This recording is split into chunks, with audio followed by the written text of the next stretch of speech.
city cooped up inside because of coronavirus, now adjusting to a new reason to stay home, curfew crackdown.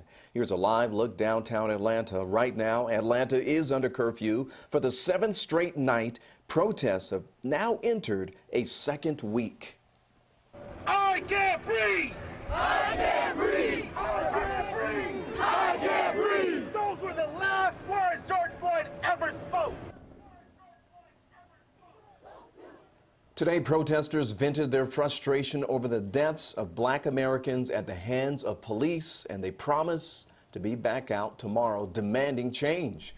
Welcome to Up Late, everyone. I'm Ron Jones. And I'm Aisha Howard. What a difference 7 days makes. Just a week ago, Atlanta was in the midst of chaos as frustrations boiled over following the death of George Floyd. But tonight, the peaceful protest wrapped up with no arrests.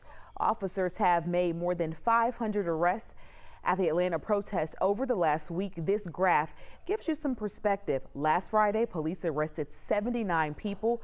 The most arrests in one night was on Saturday with 180 bookings. The arrests remained pretty steady from Sunday to Wednesday, but last night we started to notice that dip. Officers arrested just 6 people.